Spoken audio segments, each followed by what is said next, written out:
Hello friends, welcome to my YouTube channel. আমি সুমন চক্রবর্তী। আজকে এই ভিডিওতে হিস্ট্রির একটা ইম্পর্টেন্ট টপিক আলোচনা করছি। ক্লাস 9-10 ওয়েস্ট বেঙ্গল বোর্ড যারা আছো, বেঙ্গলি ভার্সন তাদের জন্য ভেরি ইম্পর্টেন্ট, এবং যারা কম্পিটিটিভ প্রিপারেশন নিচ্ছ, মেইনস এন্ড প্রিপারেশন নিচ্ছ, তাদের উদ্দেশ্যেও আজকের ভিডিওটা ভেরি ইম্পর্টেন্ট। এবং যারা WBCS প্রিলিম প্রিপারেশন নিচ্ছ, এই বড় কোয়েশ্চেনের মধ্যে প্রচুর শর্ট কোয়েশ্চেন প্রিলিমিনারির জন্য কিন্তু very important topic. So let start the video. যদি চ্যানেলটি প্রথম দেখো, অবশ্যই চ্যানেলটি সাবস্ক্রাইব করে পাশের বেল আইকনটি প্রেস করে রেখো এই ধরনের নিত্য নৈমিত্তিক ভিডিও পাওয়ার জন্য। এবং যদি কেউ আমার সাথে টিউশন নিতে চাও, so contact me radiant academy.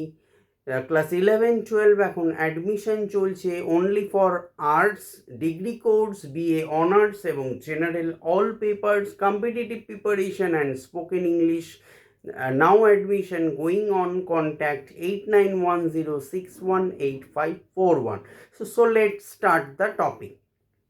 So আজকের টপিকটা হলো প্রাচীন ভারতে বাংলার পাল সাম্রাজ্যের উত্থান ও পতন সংক্ষিপ্ত বিবরণ দাও। শশাঙ্কের মৃত্যুর পর বাংলা আভ্যন্তরীণ ও বৈদেশিক ক্ষেত্রে সংকটজনক পরিস্থিতির সম্মুখীন হয়। বাংলার রাজনৈতিক ঐক্য ব্যাহত হয় এবং খণ্ড খণ্ড রাজ্যে বিভক্ত হয়ে পড়ে। এইভাবে যে অরাজকতাপূর্ণ পরিস্থিতির উদ্ভব হয় তা মাৎসন্যায়ের নামে পরিচিত। পরিবর্তিত পরিস্থিতিতে বাংলায় স্থানীয় নেতারা গোপাল নামে এক জনপ্রিয় সামন্তকে বাংলার রাজপদে নির্বাচিত করেন। গোপালের এই নির্বাচনকে ডক্টর রমেশচন্দ্র মজুমদার রক্তপাতহীন বিপ্লবের সাথে তুলনা করেছেন, এবং এইভাবেই বাংলায় পাল বংশের প্রতিষ্ঠা হয়। তো প্রথম হচ্ছে ধর্মপাল, 770 থেকে 810 খ্রিস্টাব্দ হচ্ছে তার রাজত্বকাল। তো গোপালের মৃত্যুর পর তার পুত্র ধর্মপাল রাজা হন। তার রাজত্বকালে বাংলার ছোট পাল রাজ্য সর্বভারতীয় সাম্রাজ্যের মর্যাদায় উন্নীত হয়। সে সময় উত্তর ভারতের প্রভুত্বের প্রশ্নের রাষ্ট্রকূট ও প্রতিহারদের মধ্যে তীব্র প্রতিদ্বন্দ্বিতা চলছিল। ধর্মপাল এই প্রতিদ্বন্দ্বিতায় যোগদান করেন। সাম্রাজ্য বিস্তারের উদ্দেশ্যে ধর্মপাল পশ্চিম দিকে অগ্রসর হলে প্রতিহার রাজ বৎসরাজের কাছে পরাস্ত হন। রাষ্ট্রকূট রাজ ধ্রুব বৎসরাজকে পরাস্ত করে ধর্মপালের বিরুদ্ধে অগ্রসর হন। এর মধ্যেই ধর্মপাল মগধ, বারাণসী ও প্রয়াগ জয় করেন, কিন্তু ধ্রুবের কাছে তিনি পরাস্ত হন। ধ্রুব দাক্ষিণাত্যে ফিরে এলে ধর্মপাল কনৌজ আক্রমণ করে তা দখল করেন এবং সিন্ধু নদ ও পাঞ্জাব পর্যন্ত অগ্রসর হন। মৃত্যুকাল পর্যন্ত তিনি উত্তর ভারতে পাল বংশের আধিপত্য বজায় রাখতে পেরেছিলেন। সো নেক্সট হচ্ছে দেবপাল, 1810 থেকে 1850 খ্রিস্টাব্দ পর্যন্ত দেবপালের রাজত্বকাল।